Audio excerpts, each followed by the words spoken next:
last week on Seacoast Stories. I was walking to a meeting and I saw the for lease sign at LANEY LU. And it was one of the first times that I had ever had like a really strong download, as people in the spiritual world would say. But I saw it. I saw the people, I saw the food, I saw the aesthetics. And I just had this vision of this is going to be where active, healthy, vibrant people want to hang. 7 out of 10 people told me before I opened LANEY LU that people are going to be in and out of your business in a heartbeat. They're going to steal from you. They're going to lie. They're not going to show up. They'll never love it like you do. All this negativity. If you could deliver a message to perhaps those of you who doubted you, who were taking a look at the spreadsheet and said, this will never work, or the guy who passed you on the street and said this was a dumb idea, what would you say to those people? I would ask them if they've been in yet.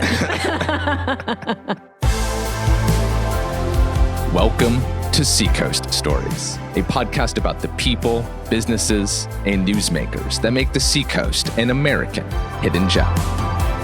I'm Trey Farkas, and on today's episode, part 2 of my conversation with Jennifer Wilder, the adventurous owner of LANEY LU in Portsmouth, Ginger Fox Bakery in Stratham, and perhaps the most looked up to woman on the Seacoast.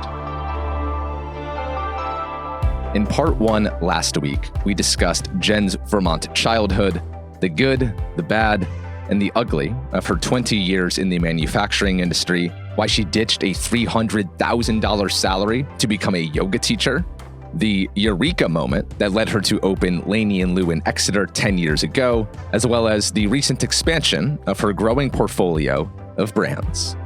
Later in this episode, Jen, formerly known as Jen Desrosiers, will explain the recent decision to change her name, the vehicle that's changed her life, a very, very costly mishap, and also what it's like to date Jen Wilder. Today's podcast is brought to you by Jen Backus Photography and Holistic and Hormonal. And to begin, we pick up right where we left off last week with a very tough decision Jen came to in May of this year. You made the decision to close LANEY LU Exeter earlier this year. Why did you come to that decision? A lot of things.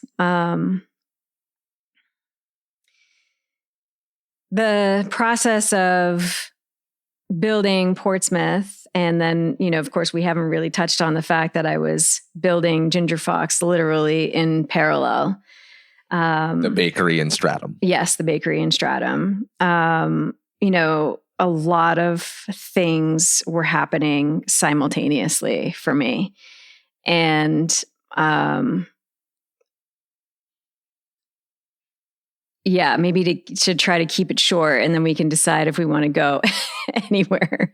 But I was, I was eager to grow LANEY LU, and it was the first time that I was going to be taking on bank financing. So at that point, I had self-funded everything. So through all of those years, again, we were at that point essentially 7 years in.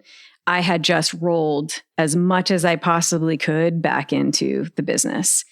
And with every renovation, all that stuff, it was all with my own money. And so at this point, I was like, okay, well, this project is way too big.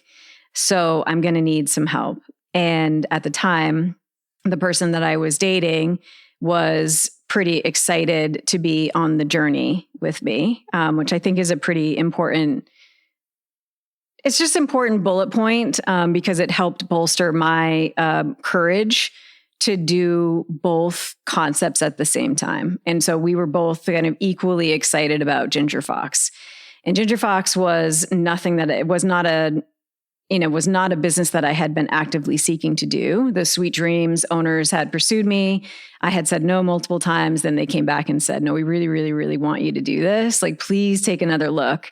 And so come look at buying the business and taking over from us. We've done this for 35 years. We're tired. We're done. But we really want it we want to maintain it as a bakery, and we want it to continue to be a community hub in Stratham.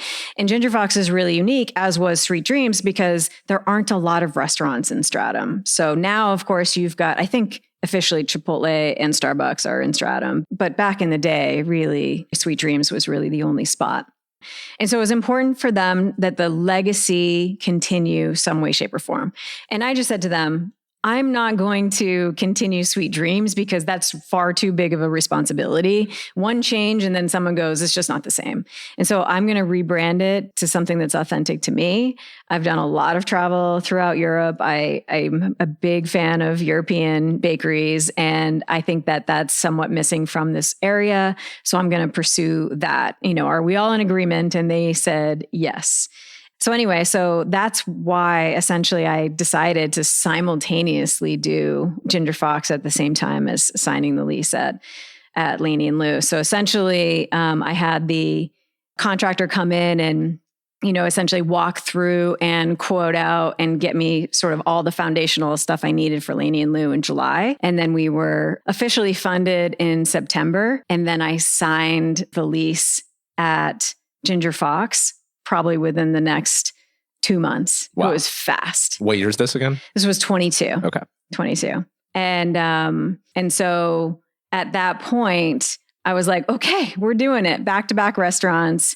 Oof. It's going to be fine. It's going to be fine. And my thought was that Ginger Fox could be fast, like get in, get out, renovate this thing in 8 weeks, open it up. I had people on my team at LANEY LU that were excited to sort of take over that. It had most of the equipment you needed already, probably, right? Had a lot of equipment, had a lot of the foundations. And then, of course, it's like all of a sudden we get in there and we start looking around and it's like, oh shit, it's actually not that simple. So I'd had the same contractor quoted it out. Like, yes, it looks simple. We're going to do this. And then as you get into it, you're like, well, actually, that quote that we just gave you for $100,000, it's really $500,000. And it's just not quite what we thought it was. And I know we said 8 weeks, but now it's going to be 20 weeks. And it's like, and that's not really true, but it's like, it's going to be many, many weeks. And it's just like, what the hell are you talking about? This is not what we signed up for. This is not why we said yes. And then a small project became a big project. And I really got myself into an interesting situation because that same contractor was underperforming at Portsmouth. And we got ourselves into a situation where we were, I guess, facing a lot of challenges in all 3 locations all at the same time. And so I don't think anyone really knew how challenging that time was for me. And then my relationship unraveled in May of 23. We hadn't even opened either location yet. And I found myself essentially sleeping on the floor in my friend's apartment in the West End going, what's going on with my life here? Like, how in the world did I find myself here? And I needed to make that move for my own safety and well-being. So it's kind of like, well, now we're back in survival mode. And how can you do all the things? And so, it's just that process that I don't think was really what everyone kind of thought it was for me. Yeah. That's wild because you portray such an image of boss babe and people have you on a pedestal and you were sleeping on a friend's floor as you were about to open businesses. The dichotomy of that is fascinating. Literally. I have a picture of I eventually had gotten my mattress out from my house, and it was the only thing I had officially moved out of the house at that point. But I have a picture of me in an empty apartment and my mattress on the middle of the floor in the living room. The TV from my friend was still on the wall, but everything else was gone. And that was what my life looked like on the inside the day I opened LANEY LU Portsmouth. Wow. Living out of a bag. Wow. Yeah. Yeah, it was real. So you had all of this going on. And to get back to the original question, you closed Exeter earlier this year. So oh yeah, why? What really was the impetus for that? So I think what happened was that with everything happening around the back-to-back openings, some really, really tricky things happening regarding the construction of those projects. And, how do I say this? I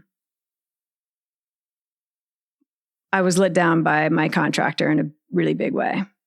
And it cost me hundreds of thousands of dollars.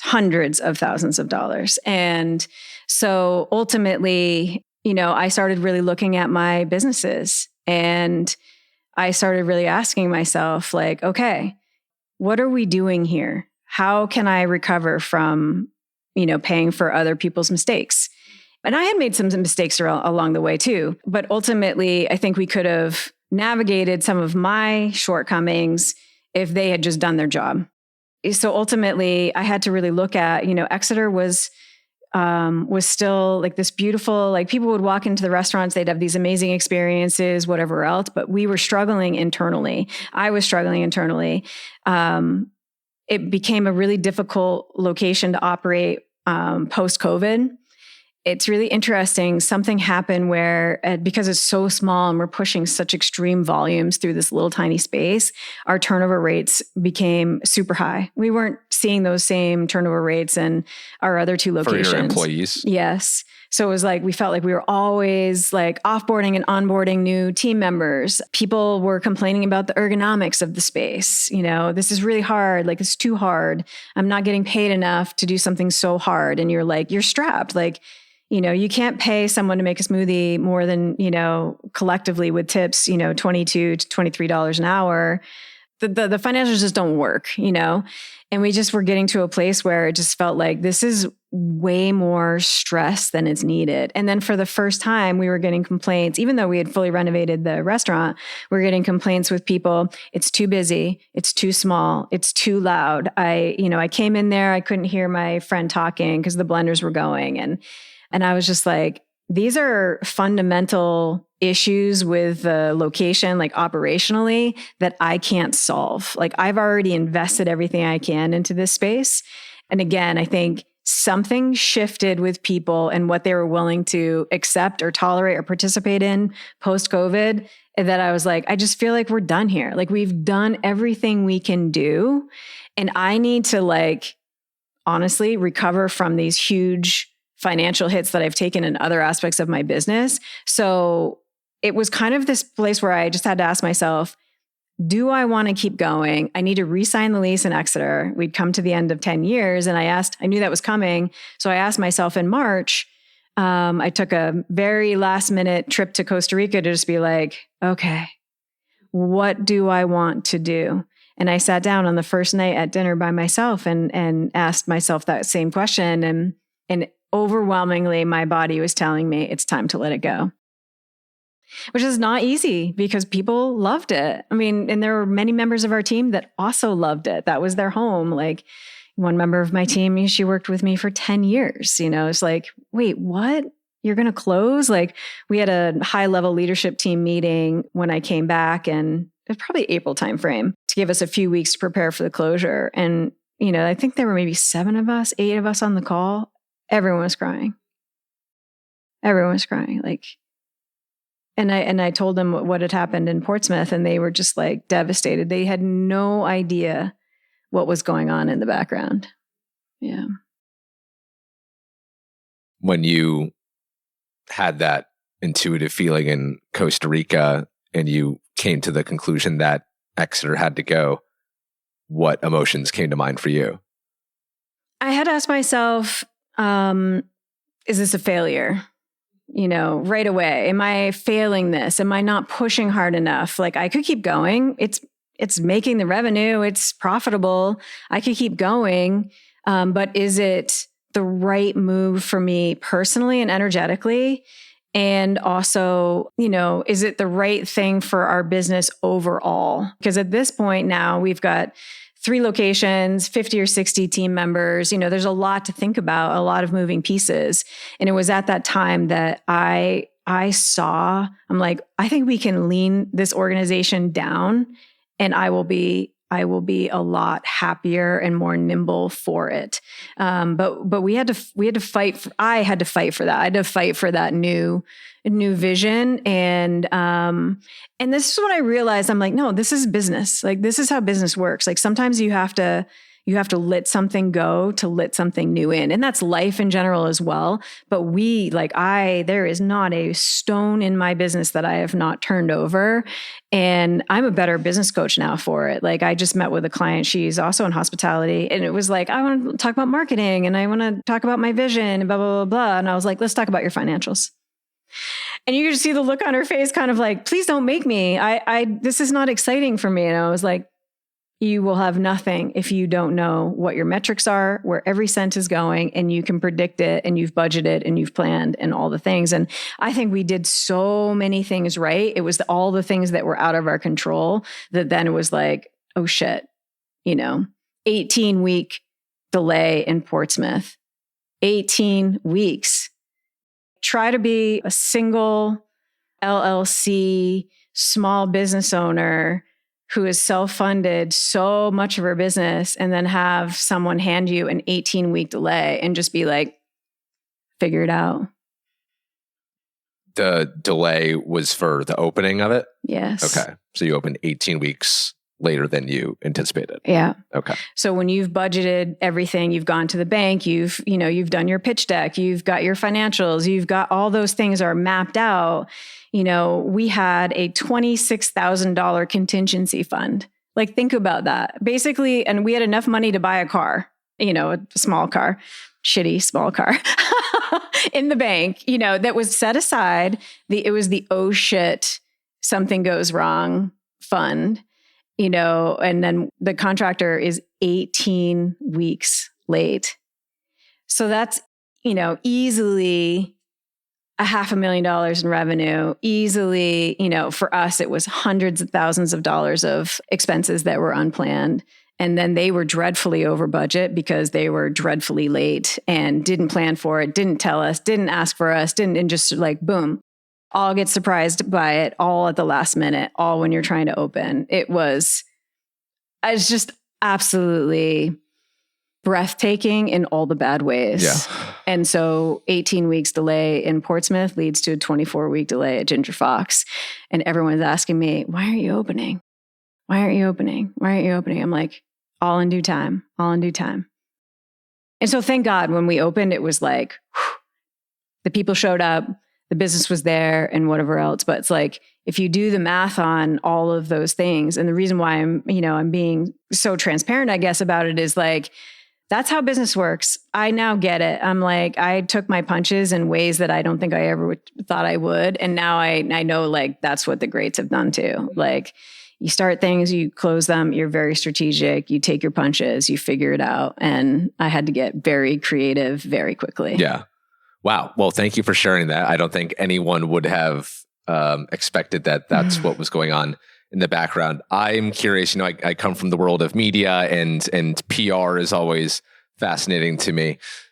When you're closing a business and you have to think about how to relay this to the public, how did you think about how you wanted to announce it and let the people know that Exeter's closing, but Portsmouth is still alive and well? I think that was one of my biggest fears. And in fact, actually, a local media hub has posted an article about us twice in the last month. And I have the, Google alert set up. So I see it like pops up and it's like, unplanned or unexpected restaurant closures in 2025. And I'm like, don't put me on that list. Like, I agree. Yes. Okay. No one expected that Exeter was going to close, but we're not closed. Right. So I want to kind of scream at the top of my lungs to be like, no, we're still open, because I think we're all moving so fast that, we just see the headline and we see LANEY and Lu and we think it's done. It's not done. In fact, I think we are only just beginning now. And there are so many amazing things that have happened just in the last few weeks with our brand. And so I do get a little bit like nervous that people are just going to go to Exeter and go, oh, you're closed. But what I am still seeing is people that, show back up. So one woman was like, I'm here with my girlfriend. We actually had a date at Exeter last week. And I was like, oh my God, like we closed in May. What? I know. It's like, they just think we're going to be there. And I get it. It was so cute. But she's like, it's okay because we rescheduled. We met here in Portsmouth. I'm like, it's so sweet. But anyway, so I feel like, to go back to your question, like, how do you present it? I to me, dug deep. And I was like, I'm not going to go through the P&L and the devastating losses in Portsmouth and, all these things and the performance of another person and, the lack of integrity. I'm not going to go down that road. What I'm going to go down is we built something really beautiful. We did what we said we were going to do. And we're at a tipping point. And the tipping point is, do we re-sign the lease or not? And the decision has been that this chapter has closed for us. But simultaneously, we're innovating the brand. We're growing the brand. We are in Portsmouth. We are this huge community hub. And all those things are still true. So what happened in the P&L and with all of these extraneous, unplanned circumstances, like that's not reflective of what the brand is.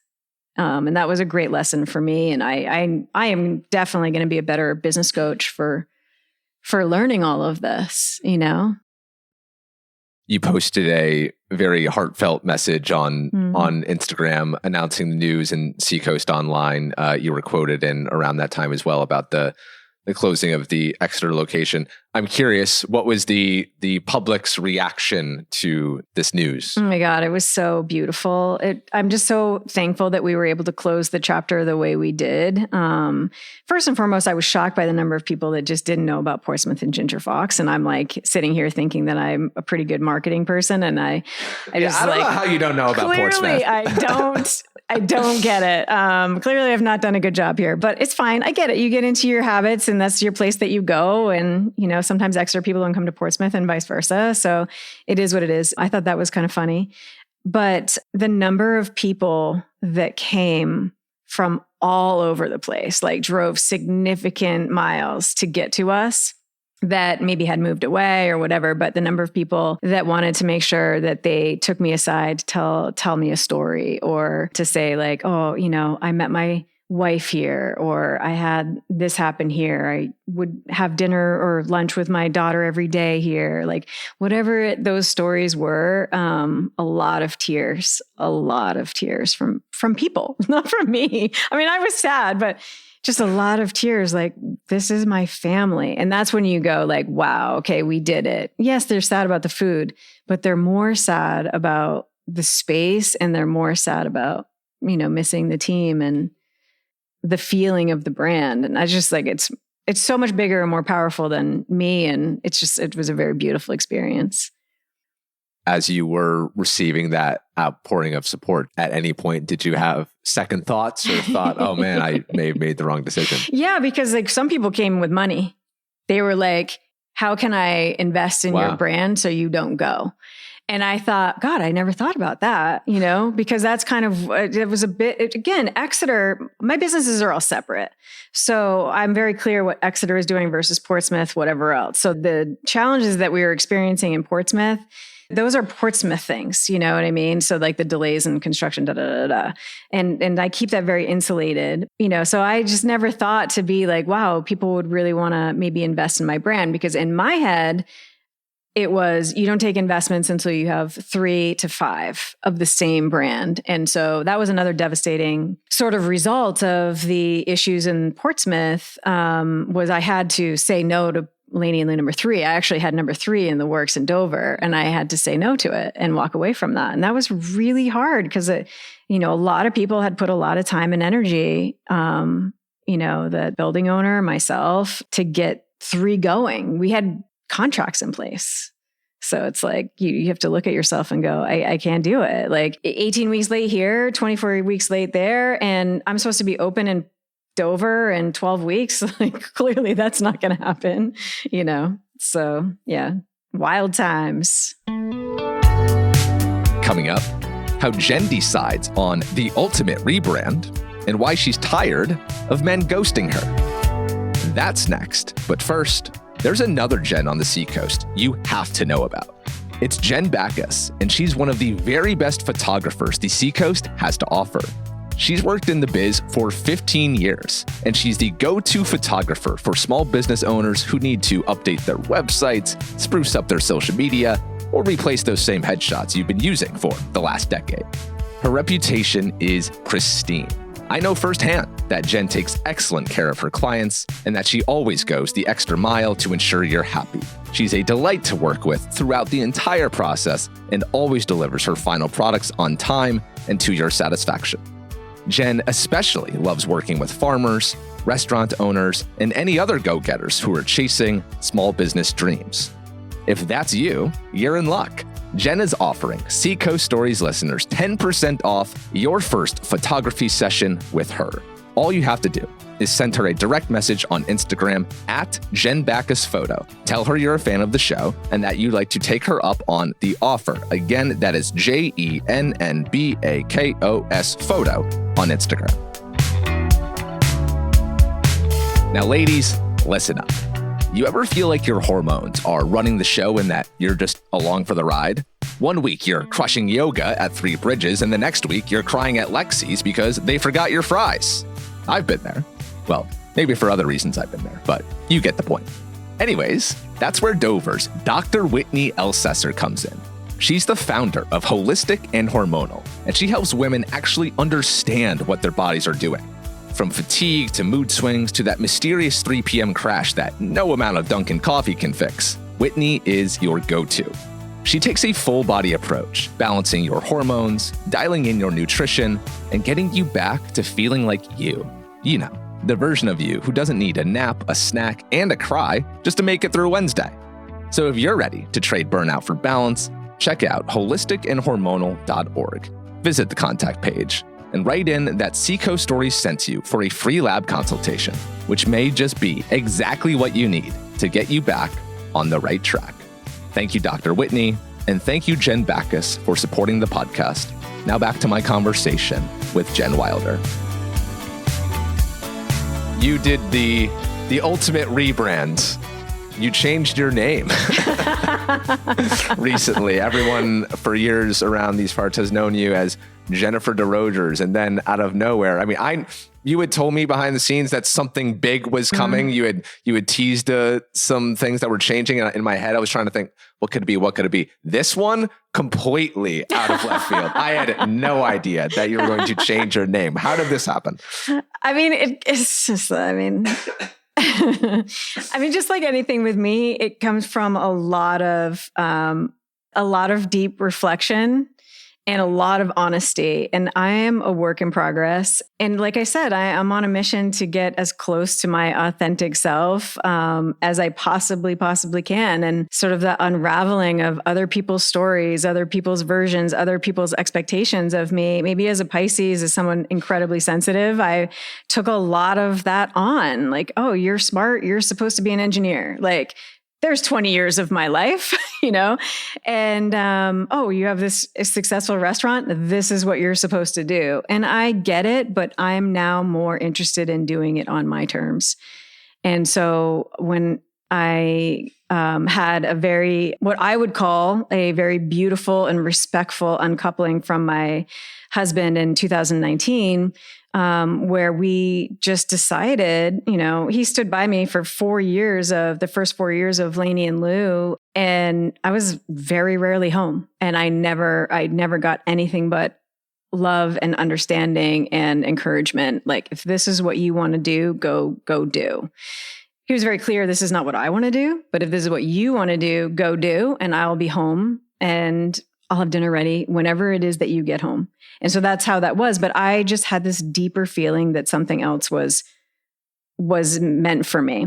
And so ultimately we decided to uncouple, and we did it in a very beautiful, respectful way. And I held on to, you know, my married name because that was what I was told I should do. And it sounds ridiculous. It sounds juvenile and silly when I say it now, but that, as a woman, that is kind of what we do. We change our names and we take on somebody else's familial identity. And then we're kind of left if something falls apart. So oftentimes 87% of women will have kids. I do not have my own kids. So then you're left even with a bigger dilemma, because if you don't have kids to sort of hold on to that name, what do you do? And so, you know, I was talking it through with people. What should I do? Should I change my name? Should I not? And it was like, no, you're too early on in your business to sort of flip the switch on people, and you will be forgotten. Like, and it sounds dumb. Of course, course I'm not going to be forgotten, but it's like, you're going to confuse people. They're not going to be able to find you. Like, it's going to confuse the brands. And we really want to just like keep it going forward. And I get that advice. But what ended up happening was, as time went on, because we're 6 years down the road now, people would say my name and I would kind of be like, almost like, that's not me. That doesn't feel like me. And of course, no one can spell it and no one can say it. So that doesn't help either. But it's just so interesting. And then I kind of have to explain it. And it's like, oh, are you French? Well, I am, but that's not my, it's like, then I'm like, why am I explaining myself to these people? So what kind of started with a light-hearted conversation at LANEY LU in Exeter one day, where someone botched my name or whatever. And, I said, I think I'm going to change my name. Cheryl Strayed did it. I can do it too. And the team was like, I'm actually totally on board with that. I'm like, okay, what is it going to be? And then I started thinking about it. It's like, what is it going to be? And they actually came up with the name. So, they were like, this is who you are. This is how you live. This is what you're teaching others to be. And it kind of just stuck. And a few people, like I just talked about it in jest with a few people, I think I'm going to change my name. And then all of a sudden they started calling me it. And I'm like, this actually does feel like home to me. This feels real to me. And Cheryl talks about this in her book. Like, I took hold of this identity because it was mine. And in so many ways, that's what I've done. And it's not in an effort to abandon anyone else, to retell my story, to make anyone feel less. It's not that. It's like, it's really representative of this is my time now in midlife, where I am more committed than ever to be me. And that's either going to work for you or it's not, but I'm confident with who I am and how I want to show up. And I am not a straight line. I don't make sense to people. I wear stiletto heels and drive a Sprinter van, but it's okay. That's okay, And hopefully people will feel empowered to do the same. And I had more than a few people, women, contact me and go, I've been wanting to change my name. And I'm like, there we go. Even if one person feels more aligned, then I did my part. So who is Jennifer Wilder? I mean, she's an adventuress. That's the thing. She is willing to explore. Courage, grace, and freedom are my core values, and everything I do really, really circles around that. And that's not always easy. I do have very high expectations for myself and what I'm capable of doing, but I'm committed more than ever to, to creating as much positive impact as I can, and really taking the foundations of how I live my life, and teaching other women that they can do it too. That's where the fun is. Like, I'm excited about the opportunities to grow the hospitality brands, but I'm also really excited to just be like, I don't know, almost like the baddest CEO possible. Sounds so cheesy, but really, like, I'm getting stoked now when I just saved my company $10,000 by changing insurance companies. It's like, those are the things that light me up. Like, let's talk about payroll. How can we save some money? Because that's going to make me more available to do this other big work. Right. Yeah. Quick aside, the Sprinter van. Love that thing. I love seeing it around town. I see it around town all the time. Vanity plate. Yeah, great, usually great vanity plate, by the way. Thank you. And usually I'm playing Sequest Stories in the van when I drive by you, and I'm just like, this is so weird. It's such a small town. It happens all the time. What prompted that decision? Okay, truth. Yeah. No one's listening. No one's listening. Ladies, don't judge me. Okay. I have mapped out what my ideal is not the right word, but what my next relationship is going to look like. And I would really love this man to be equally as adventurous as me. And adventure is a mindset for me. It's not necessarily an action. The action is great. Like, hopefully he hikes and he's active and he cares about himself, but does he live with a sense of adventure? And so what does that mean? You as a yogi know what the beginner's mind is. right? So does he live in the world of I'm an expert in all things, or I'm a beginner? I'm just experiencing and living my life for the first time. Every day is a new day. Every day is a new adventure. So anyway, I found myself kind of waiting for the guy. I was like, I need to find a guy that has a Sprinter van so I can go Sprinter van things up. And then one day I asked myself, after I had gone on a date with a guy with a Sprinter van and it was not really what I wanted it to be, I was just like, I'm not waiting around for you or anyone. I'm going to do this for myself. And I had many men say to me, well, this is not a woman's vehicle. And I'm like, why? No one wants it. And people are like shocked that it's my daily driver. And I just made a decision. I'm like, no, I'm going to do this for myself. I don't need someone else to do this for me. I'm going to do this for me. And I'm so glad I did, because I literally have never had a physical thing bring me so much joy. Really? Yeah. Wow. Yeah. Every time I get in that thing, I'm like, smiling ear to ear. It's so you. I can't believe people said that to you. This sparks something that I'm curious about. So you've had 2 marriages. Mm-hmm. You are the CEO of several successful businesses, very well known. I'm very curious for you what dating is like, because knowing how men work, I bet men would be intimidated by all of that. Yeah, I don't really know. I mean, I do think that the world of dating kind of brings up everyone's shit. And so, I don't know. Sometimes it seems like people wear that right on their sleeve and you're just like, oh boy, you haven't done the work.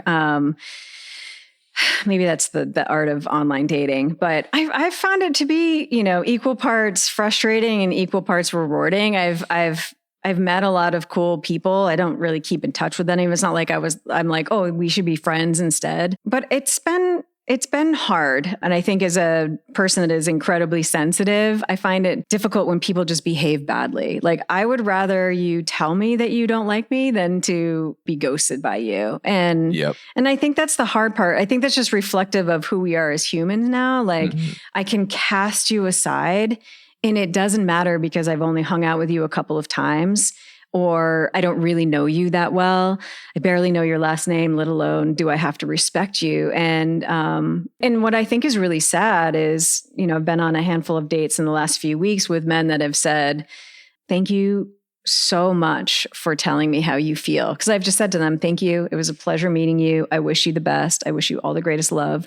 But you are not the person that I don't feel a connection with you that I'm looking for. And like, literally I've had men tear up in front of me saying that. And I've said it to them face to face. And they're just like, the number of people that just ghost, we're like 9 out of 10 people will ghost. I'm like, come on, people, we are better than this. Yeah. What are we doing? We are better than this. Wow.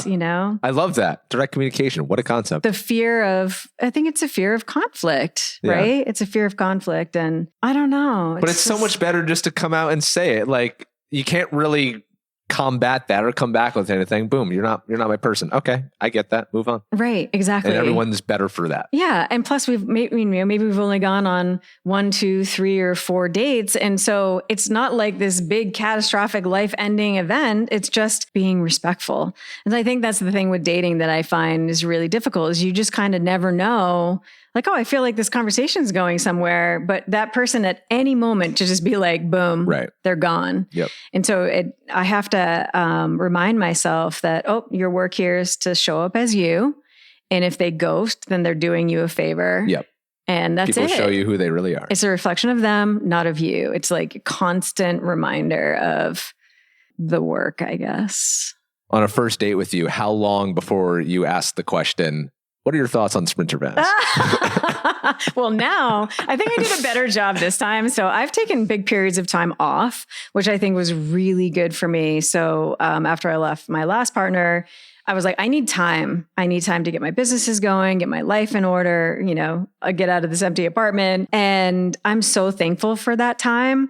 But I got on to an app where I just put up a few photos of myself, like headshots essentially, and kind of left it at that. This time though, I have pictures of myself in the van, pictures of myself. And I'm like, this is who I am, like from stilettos to Sprinter vans. And like, hopefully you think that is somewhat attractive to you.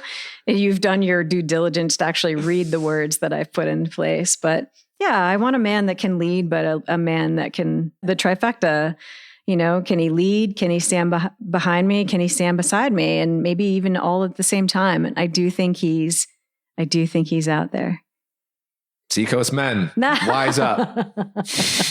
I was terrified for all those people that were on the stage the other day at the singles event. Oh, yes, that's Seacoast Singles. Why? I don't know, because I just was imagining what it would feel like to sit up there and have someone else. Well, exclusive for the audience. We're going to do another one soon, within a few months. And we had requests for an age restriction, because at our last one, which was just 21 and over, we had a bunch of 55-year-old women slide into the DMs and be like, what's the age demos going to be at this thing? I want to go, but I don't want it to be 28-year-old guys are my option. So I think we're going to have some type of 35 plus or 40 plus events coming on. So maybe we'll get you pitched on stage then. I love it. Overcome your fears. Yeah. I might do it just for fun. You better. It's so fun. I mean, you throw events, you're used to getting people in the same room, just such an energy. And it was such a wholesome energy. And this also happened to be the week that Charlie Kirk was shot. And so there was all sorts of things going on in the world. And it was just such a wonderful cap to what was a rough week for humanity. Yeah. And just having that kind of wholesome, fun energy in the room was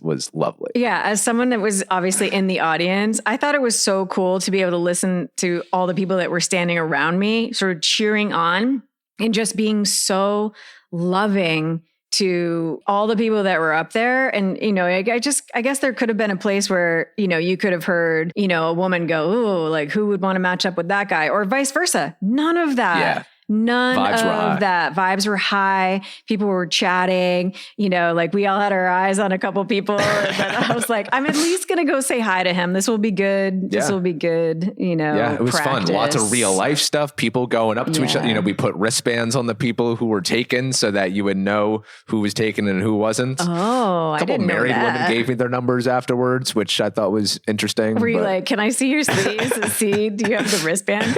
Oh, huh. Yeah. Nobody asked me for a wristband, so they must have known I was single. I've got that look on single. Well, thank you very much for coming to that. And audience will have more details on that. Couple more questions for you about the modern day Jen. The Wilder way. This is all a part of the Jen Wilder rebrand. What is it? I have gotten really clear on the framework of what's really important to me and what do I want to teach other women. And I think what can happen is we can get into rooms where we try to compartmentalize ourselves. The whole world is asking us to compartmentalize ourselves all the time. And so that does not really work well for women. We don't really want to have to tear ourselves apart. We are one being trying to navigate this one life. And so I've gotten really clear on, we talk a lot about holistic wellness and authenticity and stuff like that. But it's like, let's break that down. Let's be a little bit more scientific about it. What are we really talking about? And a lot of the programming that's out there, especially for women in business, is all around business. And so it can oftentimes be formulated around very masculine models. And so I want to and am trying to teach from the lens of you are a multifaceted human and we need to take care of all the parts.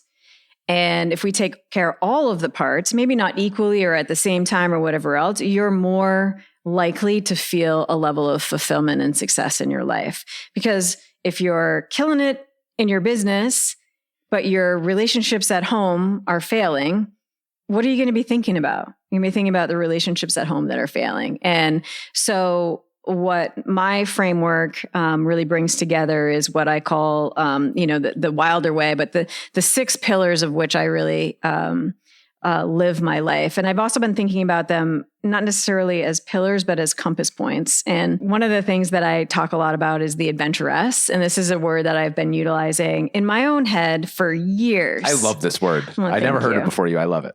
Thank you. I actually thought when I started talking about it, I thought I was the creator of this word. And I remember Googling it and not finding anything. And I was like, oh, I got to trademark this. Of course I didn't.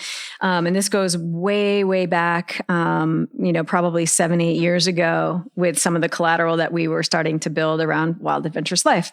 Anyway, I just Googled it yesterday. I don't know. At some point, the Webster dictionary added it to it. So I'm like, bummer, somebody else got to me, but whatever. Okay. The adventuress.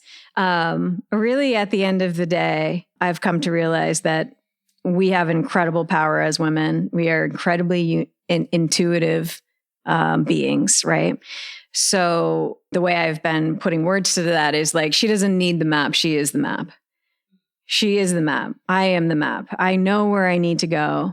I know I can find the way to that destination if I really open myself up to receive it. And it's really not about the destination, which is the whole thing with adventure, right? The hike matters more than the summit at the end of the day. If you're so focused on the summit and you haven't paid attention to the hike, then you've lost the whole point. So anyway, so she is the map, and the compass points to being able to read the map are genuine relationships, wealth creation, meaningful impact. So that's the community piece, obviously, whole wellness, adventure, of course. And what's the other one I'm missing? Accountability with integrity, because we need to be held accountable. If we can't do it ourselves, the integrity piece is, how can I bring in someone into my world that will hold me accountable to what I said with unwavering integrity? And I feel like my mission in life is to create events and masterminds around and teachings around those 6 compass points. And just to realize, like, I can't just be one thing. I can't just take care of my business, or I can't just, go out and have fun. I got to bring it all together to be my best self. Why those 6? Those are the 6 that I focus on. Those are the 6 that have been resonant for me. Those are the things that I experience in other women. And I think the adventure piece is typically the one that sort of gets left behind. And, we're expected, the adventure should be that I go to Disney with my family every year. And that's fine if that's what that looks like for you. But I do think there's like this greater piece of, again, like the beginner's mindset, or the adventure mindset. That's like sort of the baseline for it. But then also, how can I push myself to, to experience new things, to go further physically, to push myself mentally in ways that I never thought was possible. I just think that men are really good at doing that. You're sort of taught to do that, and we're not. For women who are listening and are interested in joining in the wilder way, how do they go about doing that? Yeah, right now you could just follow me. I try to put, my musings online as best as I possibly can. I'm developing, basically redeveloping a program that I had last year with a bunch of women. I coached 25 women last year, and 16 of them were in, or 18 of them, I guess, were in one specific program called Nourishing Greatness. And now I'm going to be reprogramming that to look a little bit different, to follow the compass points, but it will be more true to a mastermind experience. And so I'm working on essentially like a 60 to 120 day launch plan right now, where I can get that out. And I could work on it all the time. I just need to get it done, get it out there. And a mastermind is what? Well, masterminds are different than sort of coaching programs, because in a mastermind, you're really tapping into the minds of the others in the group. So the whole premise that we're stronger together than alone.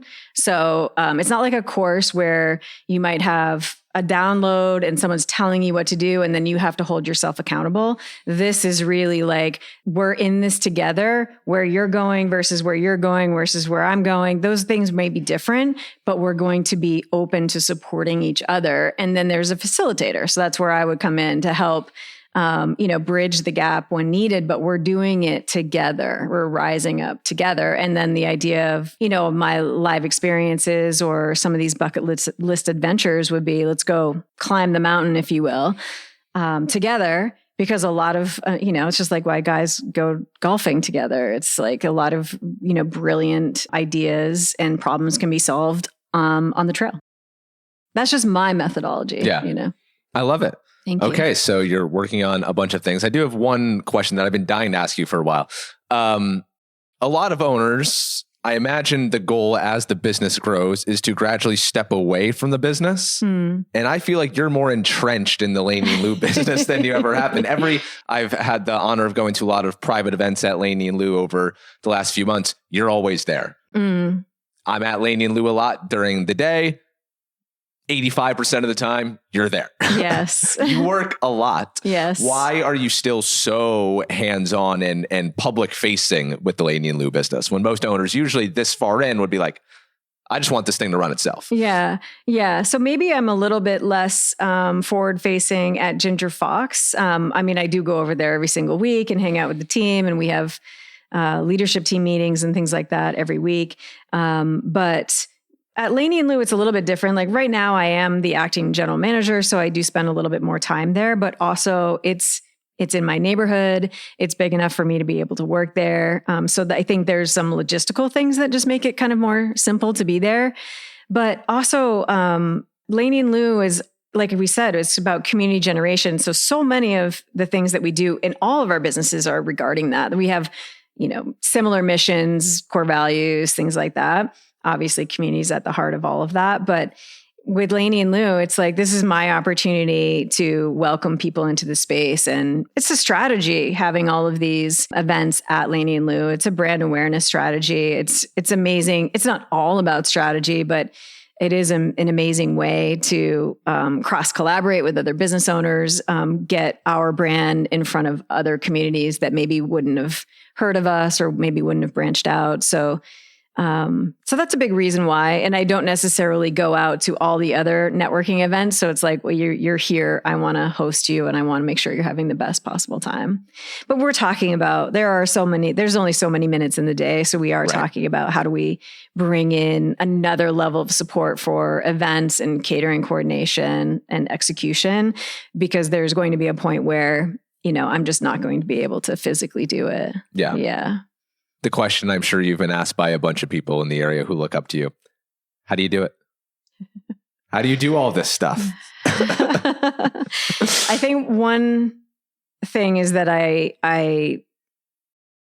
there's a lot of personal satisfaction with seeing so much goodness come from the brands. For me to sit in a room and see other people collaborating together, coming together and connecting, it just brings me so much joy. And the brands themselves, like we've pushed, don't hold me to this, but I'm going to say somewhere between $100,000 and $150,000 back into no, probably even more, but yeah, probably a lot more, probably between $150,000 and $200,000 back into the community in the last 10 years. Wow. So it's a big, big, big part of us, this giving back thing. And how do we be the best possible neighbors? And I mean, how could you not fall in love with that? Yeah. Yeah. Yeah. You guys partner with Prescott Park Arts Festival during the summer. You recently hopped aboard on as a sponsor at Creative Mornings. Mm-hmm. And Laney Lu was also the very first sponsor of Seacoast Stories earlier this year. Yes, so I love that. We thank you for that. Jen, I thank you so much for joining the show. We do have one final question, and we ask this same final question at the end of every episode every week. And it is brought to you by David Higgins, a Portsmouth resident and investment advisor. As he grows his local business, he is proud to support ours. To work with David directly to level up your investment game, just send him an email at the address you can find in the show notes. Jen, if you were to leave this earth tomorrow, what would you want people to remember about you? I hope that they would remember me as being kind and warm and gentle. I hope that they felt valued and seen. So you're doing a very good job of that on the Seacoast, on social media, and all the other things that I know you are building behind the scenes. Thank you on behalf of the Seacoast audience for all you do. And then also personally, thank you for me. You have been, I randomly slid into your emails or DMs a year and a half ago asking you to be a guest at my live podcast that I did before Seacoast Stories that we did at the Music Hall Lounge in March of 2024, which was really the catalyst for what has become Seacoast Stories. And I was just a nothing kid. You had no idea who I was, and you said yes. And you participated in that event, and we've worked together in a bunch of ways since then, and it's been really awesome getting to know you and to become friends with you. And you're such a big supporter of mine and believer in mine. And we actually had a conversation before I officially launched Seco Stories. I just kind of ran the concept and the idea by you. We sat down, we tweaked a couple of things, and I really just needed like validation from someone else who's entrenched in the area. Hey, will this work? Will this be received well? And you gave me the green light and been hitting the ground running ever since. So thank you for personally believing in me and for being such a champion of mine. I think we nailed it. Yeah, I'd say we're doing well. Heard Seco Stories on in the Laney and Lu bathrooms earlier today. So what a full circle moment. I love that. People go in there and they're like, I think I heard someone talking in there. Like, this is the podcast. You definitely want to hear Troy's voice while you are using the restroom. What a legacy to leave on the Seacoast. Thank you, Jen. Thank you. That's Jennifer Wilder, the owner of Laney and Lu in Portsmouth, Ginger Fox Bakery in Stratham, and also a dear friend of mine. If you want to spend more time with Jen, she offers one-on-one business coaching, is hosting a group adventuress hike next weekend, and is even hiring a new executive coordinator to support her growing portfolio of brands. For more info on all of that, just visit the links in the show notes. Thank you for listening. If you enjoyed this episode, please let us know by leaving a review on Apple Podcasts or by submitting a rating on Spotify. And if you see me around town this week, perhaps at Laney and Lu, the press room, or singing karaoke at D Street Tavern, please stop me and say hi. I would love to hear your story. I'll be back with a bonus episode on Thursday, but until then, have a great week. Live free or die.